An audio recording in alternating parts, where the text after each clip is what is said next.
How's it going, guys? So today we're looking at a couple things that I picked up from an antique store. A knife, which totally makes sense, right? I love knives. And this thing. This is definitely by far the coolest, dumbest thing I ever bought. Total impulse purchase, just by definition. I thought it was cool and I wanted it, only to realize when I got home, what am I gonna do with this? But it's just an interesting piece of history, I suppose. So we'll talk about that in a moment. First, let's talk about this knife. This is a Mitsuboshi camp knife, all right? Not to be confused with Mitsubishi, the car company.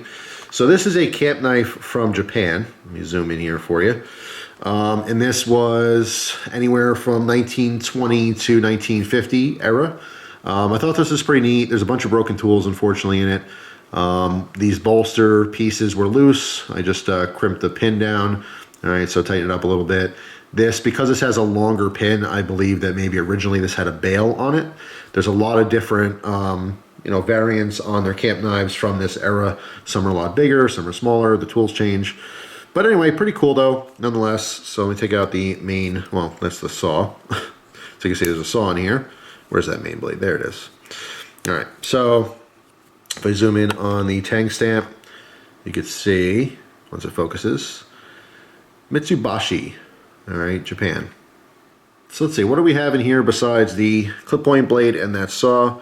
We have a can opener, all right, which is very nice, very sharp as well.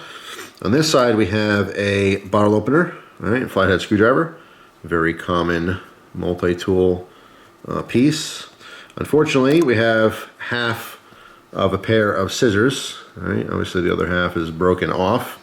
Let's move that out of the way. We have this tool, which I'm just assuming is some kind of, primitive fork, which is actually pretty cool. I like to see that tool in a Victorinox model, all right? So you can use this just as a camp fork.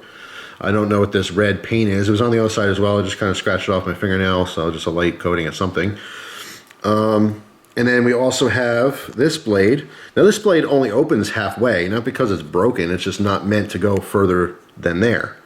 All right, not 100% sure on what that was for originally. It's kind of a hawkbill style blade. Who knows? Not really sure. Then on the back we have a corkscrew that's missing the tip. All right, we also have a file, I believe. If I can get this out, it's pretty stiff. So we have a half of a file that was broken off. All right, we also have, if I can pop that out of here, put that half a file back down. This, really have no idea what this is. It looks like a tiny little samurai sword. Probably subliminal because this was made in Japan. And then finally, we have our awl, or at least some of our awl. There's no real tip on that. But yeah, pretty cool though. Just, throwing this in the old, camp knife collection. Just interesting to see, a model from Japan. All the camp knives they have from, 1910 all the way to 1950 or 1960, they're all American made. So it's just, pretty cool to get a different example from another country.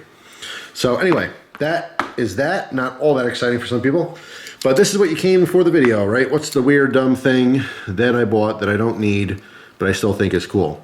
Well, first, before I open it, let's zoom in on the markings, because you wouldn't be able to tell there's markings on there unless I came in nice and close. Get the light just right for you. So this says midget. There is a T there. So Midget Brands. All right, there's a patent for January 7th, 1913. All right, New York, New York.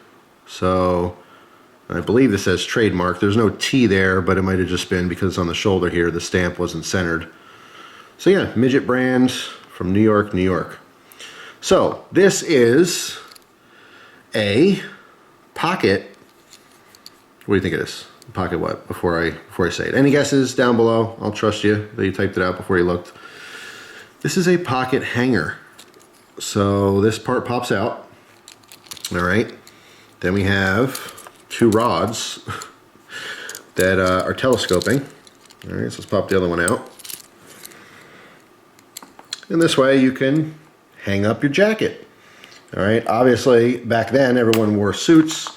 Now, doing some quick research on this, supposedly, and I say supposedly because who knows, you can't believe everything you read on the internet, but apparently, supposedly, this was commonly used in World War I by officers. All right, they would take off their jacket when they were, you know, in the barracks and stuff like that, away from danger. It's not like in the middle of war, they're going to take out their pocket telescoping hanger and hang up their jacket on a tree or something.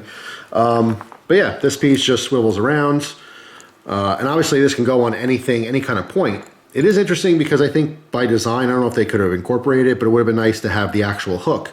Because if you have some kind of a hook, it can go a lot more places as opposed to trying to find some kind of a peg or a corner on something to hang this. But it does in fact work. It's not dumb. It's actually really, really cool. And that's why in the moment I thought to myself, I gotta have that. It's just, I don't have a specific need for something like this. This is totally just a, whoop, this goes the other way. Totally just a novelty type item. But I thought it was pretty cool. It may or may not be war memorabilia. Maybe you guys know a little bit more about the midget pocket hanger, and you can school me. But just like I said, some quick research. You know, a lot of people say that you know, during World War I, some of the generals and soldiers would use these. I don't really see how, you know, you would want to take up any kind of pocket space for something like that. You can kind of drape your coat over a chair, but who knows? But yeah, that's pretty much it. I'm intrigued by all kinds of stuff, as you guys know, and once in a blue moon, I buy something that I really don't need. Actually, it's probably more than once in a blue moon, just because I find them interesting. And this is definitely in that category of did not need it. So yeah, I mean, that's pretty much it, guys. I'd love to hear your comments down below. Tell me something that you purchased that you just thought was really neat, but you really have no use for. Anyway, I hope you guys have a wonderful day, and I'll see you tomorrow with a brand new video. Take care.